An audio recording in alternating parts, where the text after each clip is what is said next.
Hello students, ये हमारा YouTube channel है पीके बायोलॉजी ट्यूटोरियल्स। यहाँ पर हम लोग क्लास 12th के बायोलॉजी पढ़ते हैं। पिछले लेक्चर में हम लोगों ने लाइफ स्पैन के बारे में जाना था। अब यहाँ पर हम लोग इस वीडियो में कुछ लाइफ स्पैन के रिलेटेड ऑर्गेनिज्म को देखेंगे। कुछ ऑर्गेनिज्म का एग्जांपल्स लेंगे हम लोग जिसकी लाइफ स्पैन कितनी होती है। ठीक है, इससे हमें आइडिया होगा कि लाइफ स्पैन हमारे ऑर्गेनिज्म के शेप साइज पर डिपेंड नहीं करता है। ठीक है, तो वीडियो स्टार्ट करते हैं।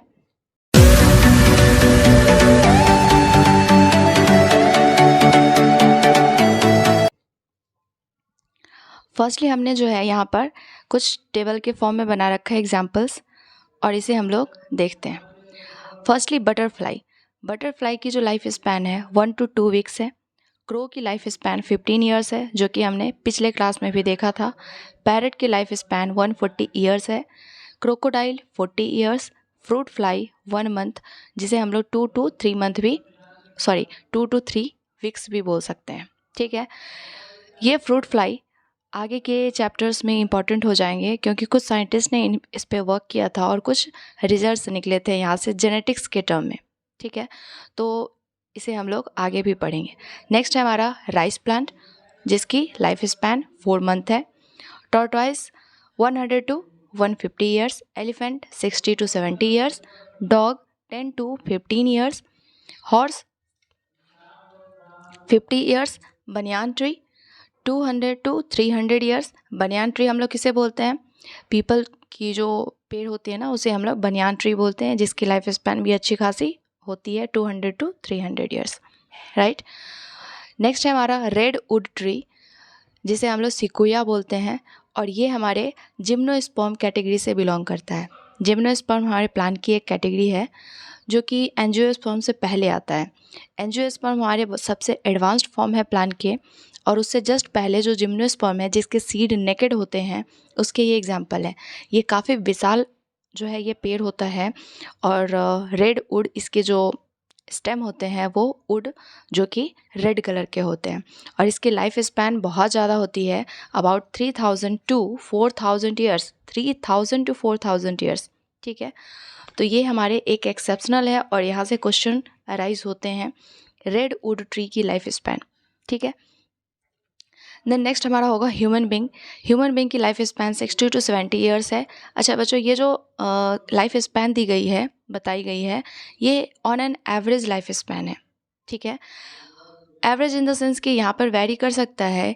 किसी भी ऑर्गेनिज्म की जो लाइफ स्पैन होती है वो किसी की ज़्यादा होती है और किसी की कम होती है, तो ऑन एन एवरेज की मैं यहाँ पे बात करी हूँ। ठीक है, तो ह्यूमन बीइंग की 60 to 70 ईयर्स ये लाइफ स्पैन है।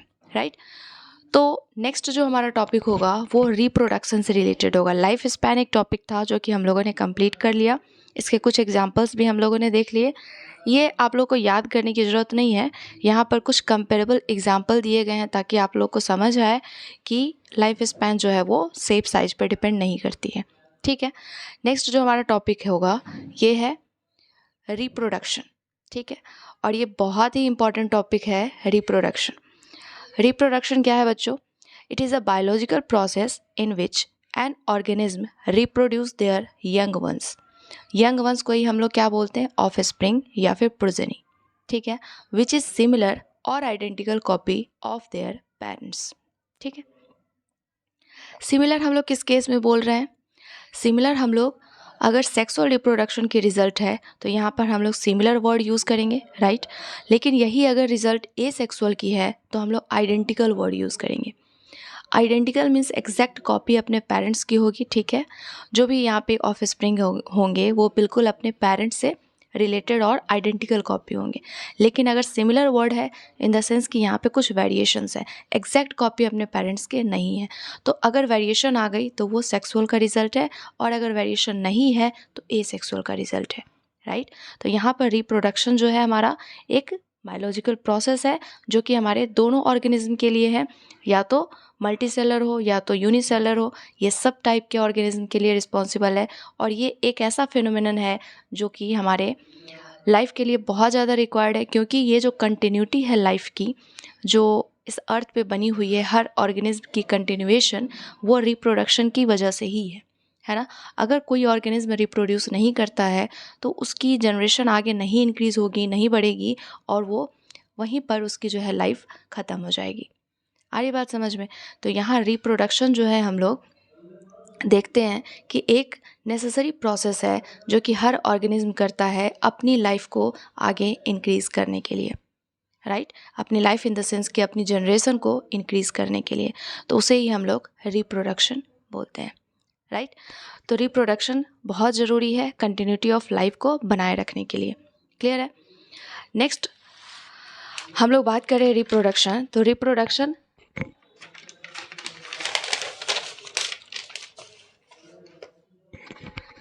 ये हमारे shape, size and internal structure पर भी डिपेंड करता है, क्योंकि अगर हमारे ऑर्गेनिज्म के लिए सुटेबल कंडीशन नहीं होगा तो वो रिप्रोड्यूस भी इजीली नहीं कर पाएगा, राइट। तो सुटेबल इन्वायरमेंट भी होनी चाहिए, उसकी बॉडी इंटरनली वो फिजिकली वो फिट भी होनी चाहिए, तब जो है वहाँ पे हम लोग देखेंगे कि उसकी रिप्रोडक्शन की जो प्रोसेस है, मेथड है, ये अच्छे से चल रही है, राइट। तो ये हमारे डिपेंड करता है साइज पे भी, शेप पे भी, और इंटरनल स्ट्रक्चर पे भी, फिजिकल स्ट्रक्चर पे, फिजियोलॉजिकल स्ट्रक्चर पे भी, और हैबिटेट पे भी, वो किस इन्वायरमेंट में रह रहा है उस पर भी ये डिपेंड करता है, ठीक है।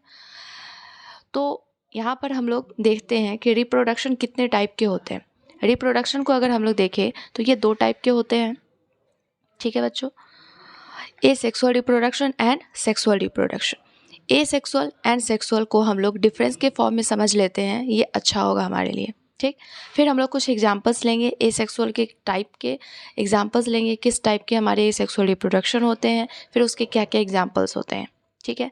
तो एसेक्सुअल रिप्रोडक्शन की हम लोग बात करें तो type of reproduction in which single parent involves, ठीक है। तो एसेक्सुअल में क्या होगा, सिंगल पेरेंट इन्वॉल्व रहता है। सिंगल पेरेंट कहने का क्या सेंस है, यहाँ पर कोई भी मेल और फीमेल नहीं होता, ठीक है। यहाँ पे बस एक बॉडी है जिसे हम लोग पेरेंट के नाम से जानते हैं। पेरेंट इन सेंस कि यहाँ पे कोई मेल नहीं है, कोई फीमेल नहीं है, ठीक। कोई भी पेरेंट यहाँ पे रिप्रोड्यूस कर सकता है। तो अगर एक पेरेंट इन्वॉल्व है तो उसे एसेक्सुअल रिप्रोडक्शन बोलेंगे। अगर 2 पेरेंट इन्वॉल्व है और दोनों की फ्यूज़न हो रही है तो वहाँ पर सेक्सुअल रिप्रोडक्शन हम लोग बोलेंगे, ठीक है। तो एसेक्सुअल को हम लोग यूनिपेरेंटल बोल सकते हैं, और सेक्सुअल रिप्रोडक्शन में हम लोग बाई पेरेंटल वर्ड यूज कर सकते हैं, ठीक। नेक्स्ट जो डिफरेंस है, it occurs in lower organism. जो एसेक्सुअल रिप्रोडक्शन है ये लोअर ऑर्गेनिज्म में होता है, लाइक अलगी, फंजाई, बैक्टीरिया। और वहीं पर हम लोग सेक्सुअल रिप्रोडक्शन की बात करें तो ये हायर ऑर्गेनिज्म में होता है, जैसे कि arthropoda, mammals, plants, dog, cat, ये सब, ठीक है। नेक्स्ट जो डिफरेंस है वो है कि एसेक्सुअल रिप्रोडक्शन में गैमीट की फॉर्मेशन नहीं होती है, क्योंकि गैमीट क्यों रिक्वायर्ड होता है, जहाँ गैमीट की फॉर्मेशन होगी वहाँ मियोसिस डिवीज़न की रिक्वायरमेंट है ना। और वो क्यों ज़रूरत होता है, जब हम लोग डिफरेंट गैमीट्स बनाते हैं तो गैमीट आपस में फ्यूज़ करता है, देन जो है वो जाइगोट बनाता है। बट यहाँ पर तो 2 पेरेंट की इन्वॉल्वमेंट ही नहीं है, तो फिर यहाँ पे गैमीट की रिक्वायरमेंट क्यों होगी। तो यहाँ पर गैमीट नहीं बनता, इसीलिए इसे हम लोग गैमोजेनेसिस बोलते हैं। बट वही बात कर ले हम लोग सेक्सुअल रिप्रोडक्शन की, तो चूँकि यहाँ पे गैमीट की फॉर्मेशन होती है इसीलिए इसे हम लोग गैमीटोजेनेसिस बोलते हैं, ठीक है। यहाँ पर गैमीटोजेनेसिस क्या है, एक प्रोसेस है जिससे गैमीट की फॉर्मेशन होती है, ठीक है। चूँकि यहाँ पे एसेक्सुअल रिप्रोडक्शन में गैमीट बन ही नहीं रहा है तो उसकी फ्यूज़न भी नहीं होगी, और सेक्सुअल रिप्रोडक्शन में उसकी फ्यूज़न होगी, ठीक है। और फ्यूजन के रिजल्ट से यहाँ पर जाइगोट बनेगा और उसमें वेरिएशन देखने को मिलेगा, ठीक।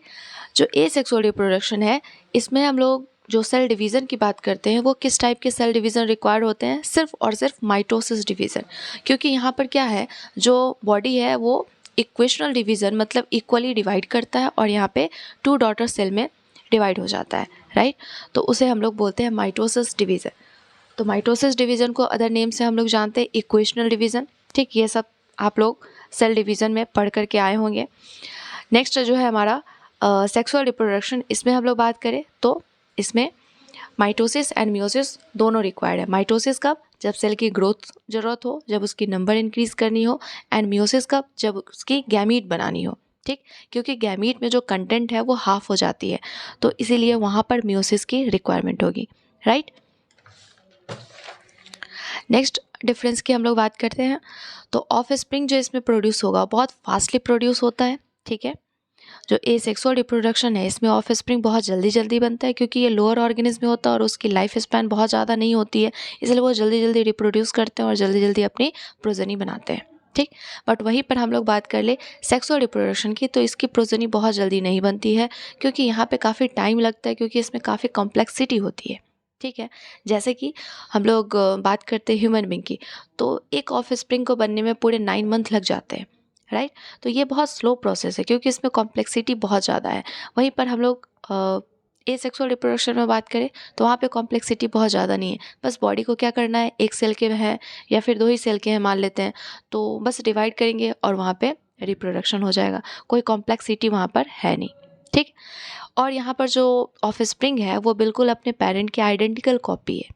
ठीक है, और यहाँ पे आइडेंटिकल कॉपी नहीं है, क्योंकि यहाँ पर वेरिएशन देखने को मिलता है, राइट। तो जो आइडेंटिकल कॉपी है उसके लिए एक वर्ड यूज़ किया जाता है, क्लोन। ये वर्ड याद रखना है। क्लोन फॉर्मेशन एसेक्सुअल रिप्रोडक्शन में होता है और क्लोन जो है वो सेक्सुअल रिप्रोडक्शन में नहीं होता है। क्लोन होता क्या है बच्चों, क्लोन की बात करें हम लोग तो ऐसा ऑफस्प्रिंग या प्रोजनी जो अपने पेरेंट के बिल्कुल एग्जैक्ट आइडेंटिकल कॉपी हो, उसे हम लोग क्लोन बोलते हैं। ठीक है, जैसे कि क्लोन की बारे में अगर हम लोग देखें तो genetically and morphologically similar to their parents. Genetic मतलब कि उसकी जो जीन मेकअप है वो भी बिल्कुल सिमिलर होनी चाहिए। Gene makeup in the sense की genetic material, and morphological in the sense की उसकी जो आउटर स्ट्रक्चर है वो भी उसकी बिल्कुल सिमिलर होनी चाहिए। तो इसे हम लोग क्या बोलते हैं, क्लोन।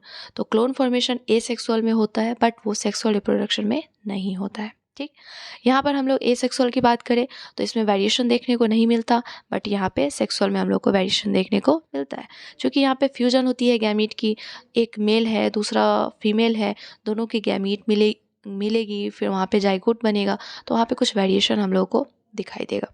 ठीक है, अब नेक्स्ट हम लोग और लास्ट जो है हम लोग बात करते हैं एग्जाम्पल के बारे में। ठीक है, तो एसेक्सुअल की एग्जाम्पल क्या है, अलगी, बैक्टीरिया, फंजाई, जितने भी लोअर ऑर्गेनिज्म है, और हायर ऑर्गेनिज्म में भी हम लोग प्लांट के रिस्पेक्ट में बात करें तो वो भी एसेक्सुअल रिप्रोडक्शन करता है। ठीक है, तो एसेक्सुअल रिप्रोडक्शन प्लांट के रिस्पेक्ट में हम लोग बोलते हैं वेजिटेटिव प्रोपेगेशन। तो वेजिटेटिव प्रोपेगेशन जो है ये एसेक्सुअल सिर्फ स्पेशली हम लोग प्लांट के रिस्पेक्ट में बात करते हैं। ठीक, तो वो हम लोग आगे के लेक्चर में देखेंगे कि किस तरीके से जो है वो प्लांट एसेक्सुअली भी रिप्रोड्यूस कर सकता है। ठीक है, तो नेक्स्ट हमारा जो है इसके एग्जांपल्स, सेक्सुअल रिप्रोडक्शन के एग्जांपल्स मल्टी सेलुलर और कुछ एडवांस्ड जो हमारे ऑर्गेनिज्म हैं वो करते हैं। इसमें एग्जांपल क्या हो जाएगा, dog, cat, human being, horse, plant, trees, mango, banyan trees, ये डिफरेंट टाइप के जो ट्रीज़ हैं सब जितने भी है मल्टी सेलुलर और हायर ऑर्गेनिज्म है वो सारे सेक्सुअली रिप्रोड्यूस करते हैं। ठीक है बच्चों, तो यहाँ पर हम लोगों ने सेक्सुअल और एसेक्सुअल रिप्रोडक्शन के बीच डिफरेंसेस देखे। नेक्स्ट के लेक्चर में हम लोग आगे जो स्टडी करेंगे वो टाइप ऑफ एसेक्सुअल रिप्रोडक्शन हम लोग स्टडी करेंगे। ठीक है, देखेंगे कि किस तरीके से जो है वो एसेक्सुअल को डिवाइड किया गया है, राइट। तो आज के लेक्चर हम लोग यहीं तक रहने देते हैं। Thank you.